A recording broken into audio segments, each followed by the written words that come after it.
Good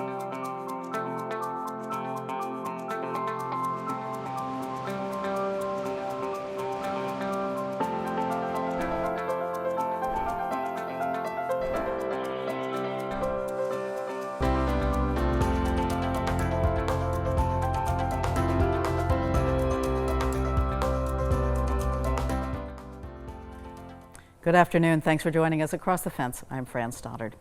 When you're out and about this summer, there's at least one certainty: you're going to come across some road construction. Some of the projects are necessary repairs to our highways and byways, but crews are also working to flag potential problems that could occur down the road when it comes to impacting waterways or preventing washouts from storm damage. In this video from Lake Champlain Basin Program, we learn how small improvements to municipal roads make a big difference to the health of Vermont's lakes, rivers, and streams. You know, this is one 200-meter segment of road that we're working on. If you multiply that by all the 100-meter segments of road, it all adds up, and you have to start somewhere. So it's important to me to do what I can, and as a road foreman, I'm trying to do my share, do my part. Passed in 2015, the Vermont Clean Water Act required the state of Vermont to regulate runoff from municipal roads in order to achieve the targets of the Lake Champlain Phosphorus TMDL. Under a new permitting process, towns must identify sources of phosphorus pollution and develop plans for reducing their impacts on water quality. At the heart of the program is the requirement that towns would have to develop a road erosion inventory for all of their roads, especially those municipal roads that are in close proximity to waters. And towns would have to prioritize and schedule an implementation plan over a 20-year period of how they would bring roads up to the municipal road standards by having these practices in place. The 20-year plan is tied to some of the total maximum daily lows, or TMDLs, with some of the major watersheds in the state where they don't meet water quality standards. When we talk about best management practices or standards, we're really talking about how do we improve the drainage of municipal roads. I believe phosphorus is a big thing that matters. The way I see it working is the finer particles are the ones that go the distance, because you get heavy particles, they settle out wherever it can settle out. You know, when it gets to a slower moving waterway, it'll settle out. But the fines, it just keeps going because it doesn't settle out till it gets to Lake Champlain. The Vermont DEC's Municipal Grant and Aid Program provides critical funding for municipalities to put best management practices in place to bring their roads up to standards. Because it's so long and so steep, if there's opportunities for cross culverts, so not only stone lining both sides, but getting some water disconnected by putting in some cross culverts. Rather than being reactive and always filling in, the gullies and the washouts after a rain, we can be proactive with that money and make it so it doesn't happen. This grant helps us put another cross culvert in, re-ditch the ditches, put stone in them so they're stable. So any water trapped on the uphill side following the road gains volume and it gains velocity. So when you put a cross culvert in, it takes the water that's on the uphill side of the road and discharges it down. Now you're getting that water off the road faster, which is very helpful. On the steeper sections of road, if you line those ditches with stone, then the stone sets that ditch in place, and now the water can run over the stone and it doesn't continually eat the bottom of your ditch, which sends the fines down the chain of the waterways. Even though it may seem like this little piece of road is insignificant to the problem, it really isn't, because the problem is this piece of road and the 500 other pieces of road that are just like it, that all adds up. It just keeps adding up. So you have to start somewhere. You start where you can. To see more videos in this series and learn about how farmers, municipalities, and community leaders are making a commitment to clean water, visit cleanwaterwork.com. We want to salute Vince Franke of Peregrine Productions, who produced the Clean Water series for the Lake Champlain Basin Program. Our next story follows a similar course of improving water quality and protecting the land. Farming by its nature disturbs natural ecosystems, but plowing and planting are necessary to grow crops. So what's a farmer to do?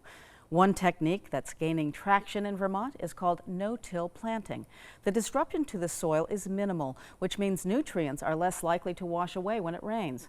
Across the Fence reported on the practice of no-till a few years ago when farmers were wrapping their heads around a technique that takes less is more approaches to an agricultural custom. How did you hear about no-till planting? Wow. How did we hear about no-till planting? This is an evolution that's been going on for a long time. 50 years ago, the focus on agriculture was efficiency. And boy, did we do a heck of a job. 3,000 acres. Marie Audet and her family operate one of the largest dairy farms in Vermont, Blue Spruce Farm in Bridport. They milk 1,500 cows and manage 3,000 acres of cropland. Always looking to innovate and improve, the Audets are planting 40% of this year's corn crop using a practice called no-till. If it doesn't look like much, you're starting to catch on. Erosion is the biggest culprit that is affecting our soil health. It's also the biggest culprit that's bringing phosphorus and other sediments into the waterways. So if we can resolve the issue of erosion on our farms and across the state and every piece of land, we will resolve the water quality issues. No-till is basically not tilling the soil or tilling it less. So if your soil is staying put, the nutrients are staying put.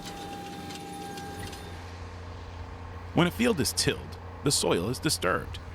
Tilling ensures good seed-to-soil contact, but it also fractures the soil structure and makes it more susceptible to erosion and nutrient runoff. No-till equipment cuts a thin slit in the soil in order to plant seeds and leaves the rest of the ground undisturbed. With increased pressure from regulatory agencies on farmers to reduce phosphorus coming off their land, the practice of no-till planting is gaining acceptance. We have long prided ourselves on being the very best stewards of our land. And like every other business, every other industry, it evolves. The science evolves, information knowledge evolves. And the practices that we used to take 50 years ago aren't sustainable. And we don't farm the way we did then. You don't even farm the same way you did 10 years ago. You're right. You couldn't. In 5 years, we've made so many changes. It's phenomenal. Who says you can't teach an old dog new tricks? Seen side by side, the differences between a no-till field and a conventionally tilled field are striking. And it's not only farmers who are noticing. Farmers are getting questions from their neighbors about, oh, did you not plant any corn this year? Or, why is that hayfield dead and you're not doing anything with it? So now that the corn is growing, I think those questions will be answered. But yes. Kirsten Workman is a University of Vermont Extension agronomist.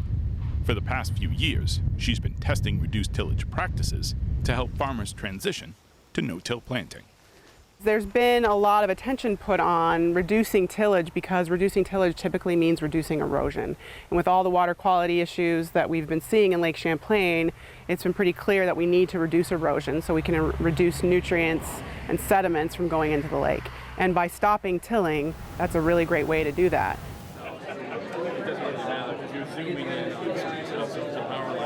In addition to research, Workman and her colleagues host an annual no-till and cover crop symposium. We have to go towards no-till. One of the featured speakers at this year's conference was Odette Menard from the Quebec Ministry of Agriculture. In her talk, she urged farmers to rely less on what's worked in the past and focus more on what's happening today. If we have to reinvent the system, we should be studying this new system and not always comparing it to something that was working 100 years ago. The new system, it has to live with the new reality. And the new reality is we have to look at the soil from a very different point of view. And therefore, I think that when we talk about water quality, we should always look at it from a different point of view also. How is it that we can manage the water, the agricultural system, to make more out of it? Even though more Vermont farmers are embracing no-till practices, that doesn't mean they're used to them. The no-till fields, they don't look as clean and shiny. That's where we have to rely on the science. We have to get past, we've done it this way, it's how we've always done it. My dad has been driving around, he was a farmer his whole life, and he's in his 80s now, and he's noticing this shift. But he's proud of us. He's proud that we can evolve into something different. Besides its look, another difference of a no-till field can be in how much feed it yields. And that's something workmen on deck will keep a close eye on throughout the season. What we are seeing in Vermont is you may not see a huge yield bump right away. We hope you don't see a big yield drop. We're trying to avoid that on the bottom end. What we're finding is that our no-till fields are just much more consistent. So when it's dry, they don't see drought stress. When it's sopping wet and we get 20 inches of rain in June, they seem to deal with that situation better. So we're starting to hear farmers say the soil is functioning better, it infiltrates water better, and it also drains better, but also holds on to soil moisture better when you need it. And so that's why we start to see just more of an even keel crop with less of those ups and downs, and that's what we really want. Yield is important to us. And we don't know yet. We're still measuring it out. So we're still hoping we're going to find that happy place where we can do more and more no-till and low-till and be happier with the quality and be happy with the yield as well, because the feed is critical to our success.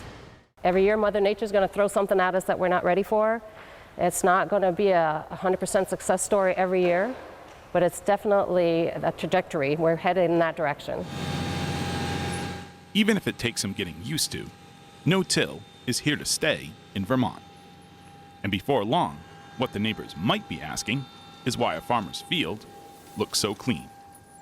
In Bridport, I'm Keith Silva with Across the Fence. And that's our program for today. Thank you for joining us across the fence. I'm Fran Stoddard. Stay well.